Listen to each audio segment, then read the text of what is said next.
Tyson Fury vs. Deontay Wilder 3, a trilogy shrouded in controversy, excitement, and anticipation. With both men making an unexpected appearance, it's made for quite the turnaround, and what happens next is down to opinion. But before we take a closer look, subscribe and like the video. Thanks. Since Fury vacated his titles in 2016, it left the division open, almost begging for the next superstar to come along and claim their place at the very top of the sporting world.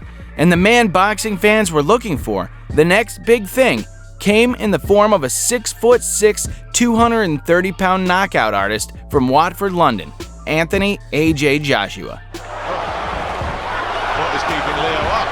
He is getting tattooed here, and he has to go, and it's over. As Fury was seemingly out of the ring indefinitely, the British fans put their hopes onto their relatively inexperienced prodigy Anthony Joshua to take the belts and reign supreme at the top of the division. And that he did.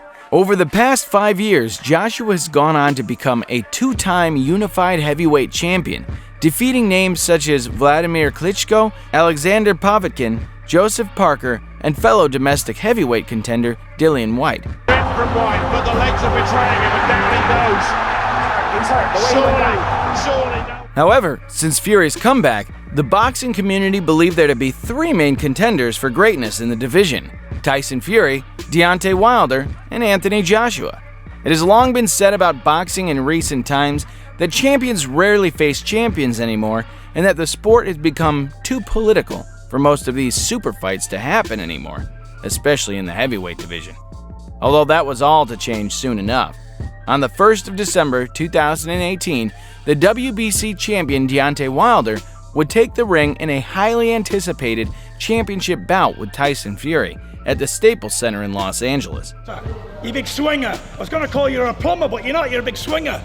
In his first meeting with Wilder, not many gave him a chance before the fight.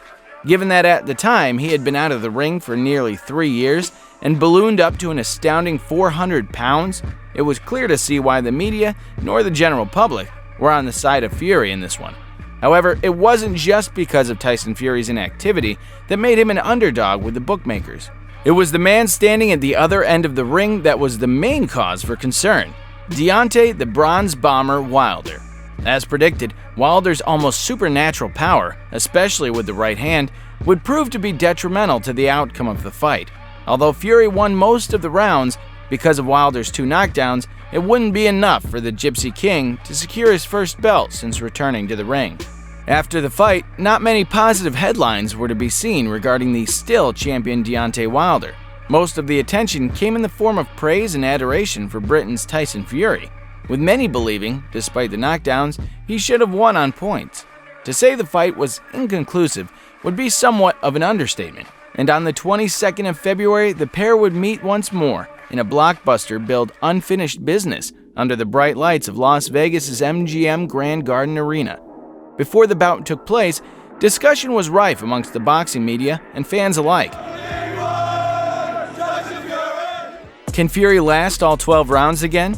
Will Wilder be able to find his dynamite right hand, or will Fury prove to be too elusive?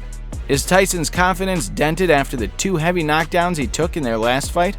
All of the speculation beforehand seemed to be on Tyson Fury, and if he could stand up to Wilder's pressure and power for the entirety of the 12 rounds. It's taken effect. I'm very confident, and I believe in him. And that's it. That's all you need. The general consensus was that if he could negate Wilder's power for the 12 rounds, Fury would win a clear points decision. As we know in boxing, nothing is ever certain nor predictable, and Tyson Fury vs. Deontay Wilder, too, was a testament to that. As the first bell rang, Tyson Fury sprinted to the center of the ring to meet Wilder head-on. In the 3rd round, Fury's handiwork came into fruition as he landed a big right on the temple of Deontay Wilder, putting him down for the first time in his career. Fury using a bit of the head there. Oh, good Down! Left hand, right hand! And Wilder down! And Fury... Visibly shocked, Wilder never really recovered from the shot, and the Gypsy King would go on to score a TKO victory in the 5th over one of boxing's most dangerous fighters in recent years. They've thrown the towel in! The fight's all over!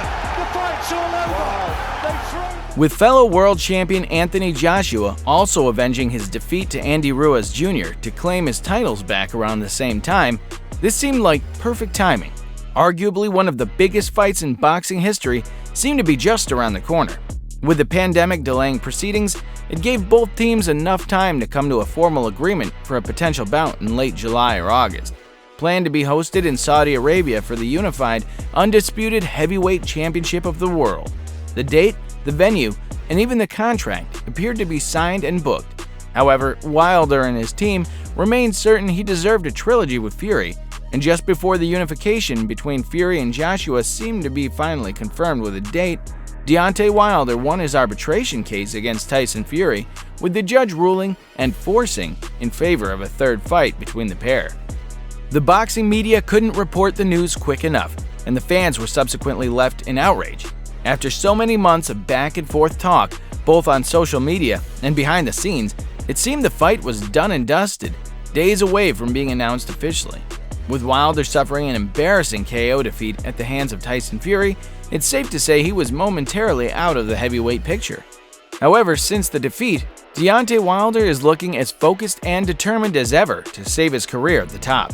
Him and his new trainer and former opponent, Malik Scott, believe Wilder has still got what it takes to be regarded as one of the best to ever grace the sport and defeat the Gypsy King in style. He insists this time he'll finish the job and start where he left off in the 12th round of their first meeting, as Wilder was arguably one heavy punch away from putting Fury out cold. As usual, the Gypsy King has brushed off any comments from the media regarding complacency and truly believes he's got Wilder's number. I hope to get him out of there quite quickly this time. Walk right through him. It'd be like getting run over by an 18-wheeler. Wouldn't be pretty. With many believing Fury won the first fight despite the knockdowns, and taking into account how well he performed in the second, the general consensus amongst the boxing community is that Fury will once again be too much for Wilder. Fury just getting better. He's just getting better and better and better every fight. Tyson Fury. I mean, he showed me that he's the more complete fighter out of the two. The Brit not only has shown great defense and footwork in his recent bouts, but he's also shown he can box on the front foot and be aggressive. That being said, he can't afford to be complacent in the trilogy. When facing someone like the Bronze Bomber, one wrong move or tiny mistake could mean lights out, as has been shown before in previous Deontay Wilder fights. Wilder's power is on display for all to see, and with a right hand seemingly sent from the gods, there's always a danger and always a chance for him to end the fight in an instant. Is Fury playing with fire, or can Wilder take his revenge for the third time? On the 24th of July at the T-Mobile Arena in Las Vegas, we will find out, and it will undoubtedly be one not to miss.